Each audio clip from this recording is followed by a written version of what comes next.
Hello, good afternoon, everyone. On behalf of Dentium, I warmly welcome you all in today's webinar on avoiding common mistakes in implantology. This webinar will be informative and beneficial for those who are planning to start implant practices. We are privileged to have Dr. Avantika Tripathi, MDS Oral and Maxillofacial Surgeon, and Dentium KOL as our esteemed speaker, bringing expert technical knowledge and practical insights on the use of Dentium superline implants in dental practice. We encourage all the participants to stay until the end of the session to avail webinar special packages and a chance to win one superline fixture in the lucky draw contest.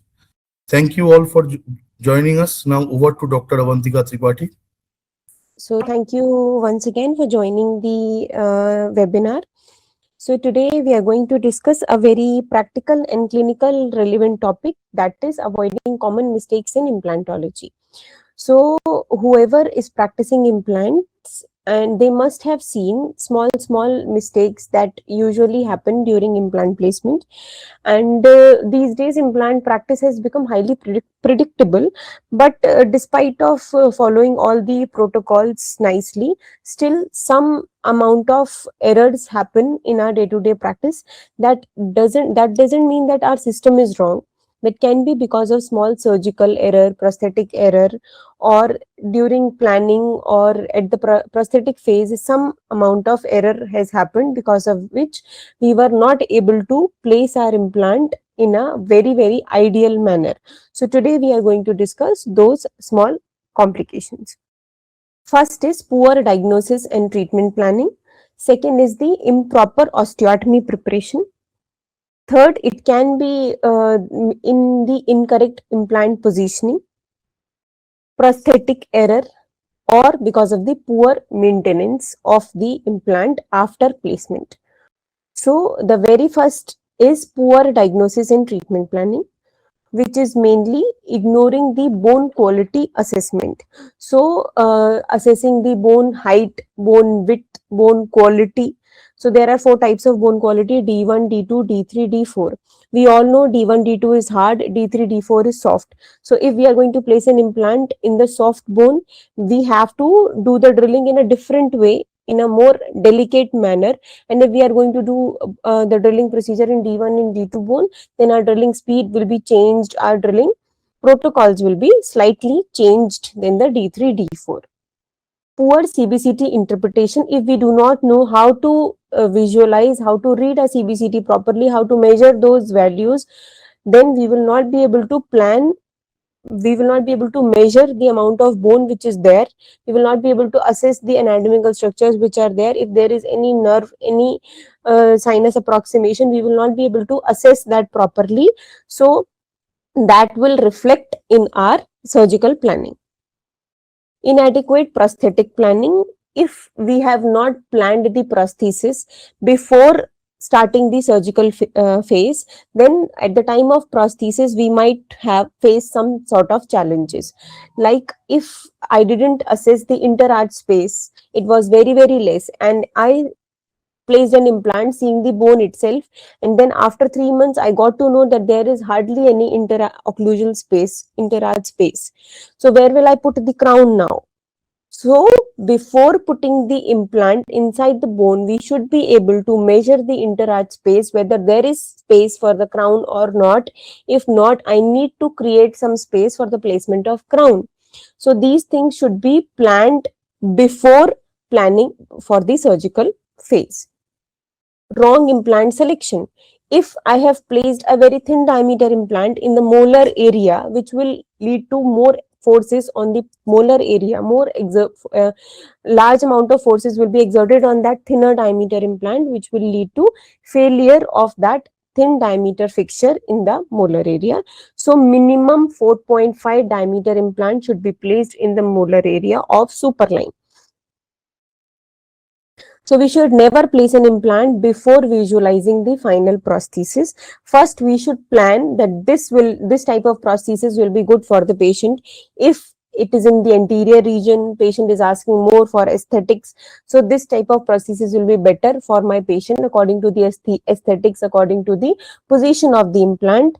And if patient has generalized recession, we have to plan for a longer length implants. Then which type of abutment I can use for this case? If I need to angulate my implant, which type of abutment I should use, and at which angle I should plan for the tilt. So all these things should be planned before placement of the implant. The advantage of superline here at the time of surgical phase is that it is going to provide good amount of primary stability because of the dual threaded design. I've already discussed it before, and I'm telling you once again that it has a double threaded design. So whenever we are going to insert this type of implant, it always binds with the adjacent bone, and with minimum amount of bone availability also, it is going to allow good amount of primary stability. So it is a very, very good implant in soft bone, that is D3 and D4, and immediate implant cases. Second mistake, and very, very common mistake, is improper osteotomy. So sometimes what happens is, when we are in rush, we need to place so many implants in a day, and we usually under prepare our osteotomies, and sometimes we feel like if we will under prepare, we are going to get more stability. So if I'll skip one drill, my torque will be more.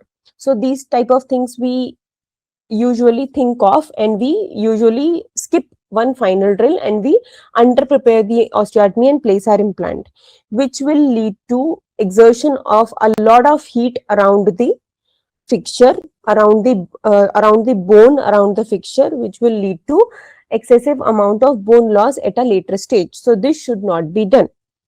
Inadequate irrigation. We should always make sure that we should always provide copious amount of cool saline at the osteotomy site while drilling, otherwise it can lead to necrosis of bone. Incorrect drill angulation. Our angulation with the initial drill should be confirmed. The orientation, position, angulation, everything should be confirmed with the initial drill itself, that is 2.2 mm. If we have any doubt with the angulations, positions, then we should change with the same drill of 2.2 mm. Then we should jump to the second drill. Otherwise, we should keep on using the initial drills to change the angulation. Over compression of bone is usually happens when we under prepare the osteotomy and we forcefully push the implant inside the osteotomy. So we have countersink drills. What is the use of these countersink drills? These are mainly designed because our implants have a wider platform and a narrow body. So just to prepare the platform nicely, we need to use these countersink drills. Now there is a protocol to use these countersink drills. It has a white color band on the top, which indicates that if the bone quality is D1 or D2, we need to insert the drill till the full depth. And if the bone quality is soft, that is D3 and D4, we need to insert it till the lower band of this drill. So that means in each and every case, we need to insert this countersink drills. Now, in what all cases I can skip using the countersink drill? We can skip it in immediate implant cases, because in immediate implant cases, there is no bone at the platform region. There is no coronal bone. So when there is no coronal bone, there is no need to prepare it also. So we can skip the use of countersink drills in those cases. In patients with D4 bone, in some patients, we can skip using the countersink drills when we feel like my final drill itself is dipping inside and the bone is extremely soft. Then in those cases, we can skip the use of countersink. Now many doctors ask, what should be the ideal torque for my patient? So the ideal torque should be 35 to 45 NCM at the time of implant placement. So this is the insertion torque, which is achieved at the time of immediately after the placement of implant. If it is up to 90 Newton centimeters, then it is acceptable. But if it is more than 50 or 55 NCM, then it always creates a risk of bone compression, which can lead to necrosis of bone at a later stage, which will be shown as a radiolucency around the implant. So when we'll take an X-ray after 2 months, 3 months, 4 months, we'll see a radiolucency around the entire surface of the fixture, which means that at the time, then we will think that at the time of implant placement my torque was 60, 70. Then why is it possible? How is it possible that my implant failed? This is because of the risk of bone compression, because we forcefully inserted our implant inside the bone. That is why it led to necrosis of bone.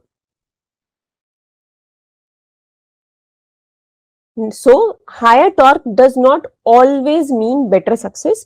Sometimes the healthy bone physiology is more important than extremely high torque values. So we should always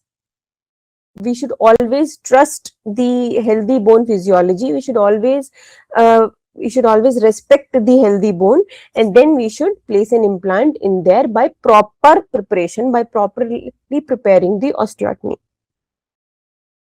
So the key points which we should always remember is that the drilling speed for osteotomy preparation should always be 800 to 1200 RPM, 800 for D3 or D4 bone type, and 1200 or 1100 RPM for D1 or D2 bone type.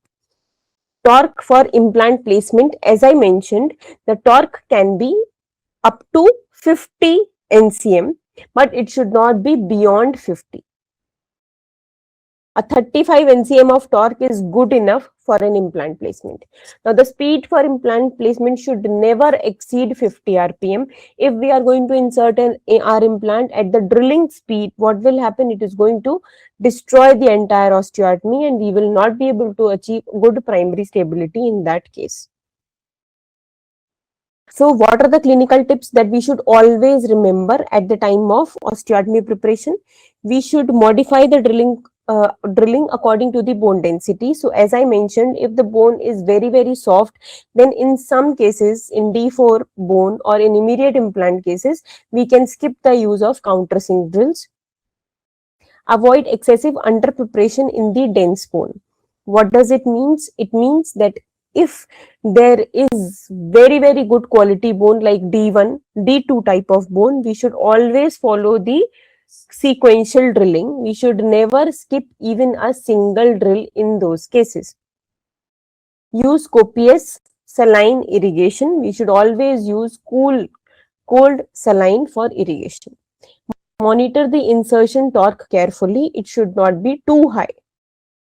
Incorrect implant positioning. Sometimes the implant are placed too buccally, wrong position, too labially positioned, too buccally positioned, too lingually positioned, too deep placed. These type of positions should be taken care of by correcting them at the time of drilling. So incorrect depth placement, wrong angulations, too buccal, and poor emergence profile seen in the anterior regions. These can be managed by doing first doing the initial drilling, taking an X-ray, confirming the position, angulation, orientation. If it is correct, then only we should go ahead with the second. We should not hurry in checking the position, that it is fine, only I can jump to the next drill. No, it is not like that. We should plan it properly, then only we will be able to achieve a good result, and our implant will be prosthetically driven. So bone always dictates where the implants can go, but the prosthetics dictates where they should go. So wherever the bone is there, we can place our implant, but if the prosthetics is telling you that your implant should be at this point, at this position, that means that is the correct position for placement of your implant. So your implant should always be prosthetically driven. It should never be placed according to the availability of bone.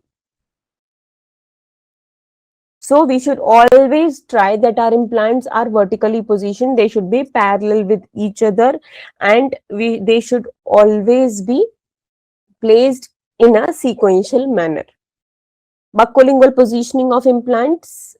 As I told you, that we should always keep safe distance from the surrounding structures as well as from the buccal and lingual bone. So we should always make sure that we have 1 mm of buccal and 1 mm of lingual bone around the implant. Minimum 1 mm of bone should be there. 1.5 mm of mesial and 1.5 mm of distal bone should be there around our implant, and in between the two implants, if I'm going to place two implants together, then there should be approx 3 mm of bone available between the two implants. We should always measure the interart space, that is the space between the crest to the opposing tooth. So in the posterior region, it should always be 7 mm, and in the anterior region, it should be between 8 to 10 mm for to give a proper crown to the patient. So these are all ideal values. Fourth mistake is prosthetic error, which is the most common error which we see. First is the non-passive fit. Non-passive means my prosthesis is not seating passively, means smoothly inside the fixture. It is rubbing some surface of the fixture and then it is seating over it. So that means a non-passive fit. It is always active. Premature loading, cement remnants, excessive cantilever, and poor occlusal design. So these all factors all these factors can lead to prosthetic errors. So what all prosthetic errors we can see because of these mistakes? We can see screw loosening. We can see aesthetics failures, like we'll see that my abutment screw hole is visible on the labial side because of the labial inclination of my implant. Because of the improper angulation, prosthetic error will be there. Now we will see bone loss around the implant. We will see that because of the improper positioning of the implants, I will not be able to give a proper prosthetic crown to the patient. There will be good amount of food lodgement around the implants, which patient will say that every time whenever I eat food, my food gets stuck in between the two crowns, in between the natural tooth and the crown, because of the improper position of the implant. So the patient will not be able to maintain the oral hygiene properly. Next mistake will be poor maintenance. We are not recalling the patient at all. We are not telling the patient to maintain proper oral hygiene.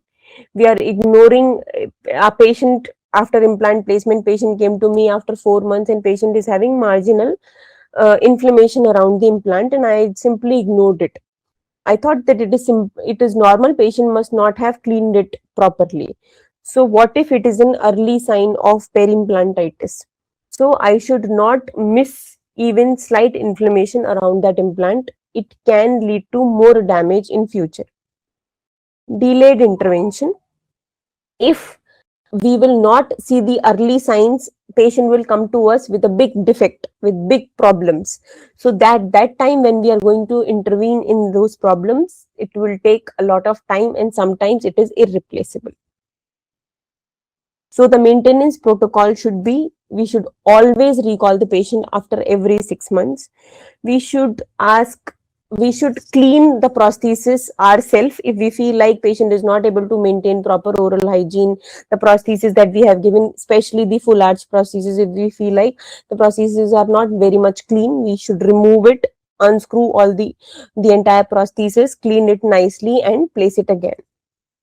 Radiographic monitoring, we should keep on taking the radiographs after every 6 months to confirm that there is no bone loss, the implants are healthy, they are not in a bad shape any day.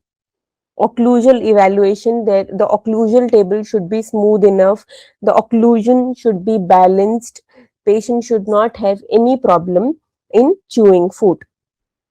Whether the patient is chewing food from both sides or not, patient should not chew food from one side only. The food should be balancedly chewed from both the sides. And patient education, we need to educate the patient that patient should brush properly, patient should floss properly, patient should maintain good amount of oral hygiene, patient should be able to clean that prosthesis nicely. So at last, I would like to conclude that we should always plan the prosthesis nicely. Whenever there is any problem at the point of surgical phase, like sometimes in some cases, I placed my implant too labially, or implant was placed palatally, but the angulation is too labially, so that can be corrected prosthetically in superline because of the wide range of prosthetic components available. So we have angled abutments by which we can change the angle also, but that is just to correct the prosthesis at the if we are going wrong any day. But we should always try to to uh, change, like we should always try that we should not do so many mistakes. We should always plan our surgical phase properly. We should always see the bone, visualize it properly, get a CBCT done or get a radiograph done, plan the implant size, plan the implant diameter properly, open the flap, place the implant nicely, close it with the sutures. Then we need to recall the patient after 3 months, do the prosthetic phase and place the crown properly, and then we should give proper instructions to the patient so the patient can maintain good oral hygiene. We should always respect the biology, so we should not, whatever the patient's soft tissue architecture is, we should plan the prosthesis according to the soft tissue architecture. We should not disturb the natural biology of the patient. Avoid over compression. As I told you, we should follow the proper sequential drilling. We should never jump any drill, which jumping the drills can lead to over compression of bone. Maintain the ideal implant positioning. Ideal implant positioning: if I will place the implant in an plan the implant in an ideal way, I will be able to place it in the ideal manner, considering all the anatomical structures and considering all the parameters, that it should be 1 mm away from the buccal bone, 1 mm of bone should be there on the palatal side, 1.5 on the adjacent, from the adjacent teeth, and if I'm going to place two implants, 3 mm of bone should be there in between the two implants. We should always follow the maintenance protocols, which means we should always recall the patient after every 3 months first time, and then after 3 months we should call the patient after every 6 months. So first visit should be after 3 months, and then subsequently after every 6 months patient should visit.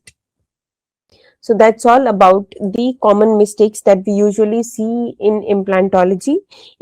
Thank you so much for your patience listening. If you wish to ask any question, you can write it in the chat box given on that is visible on the screen.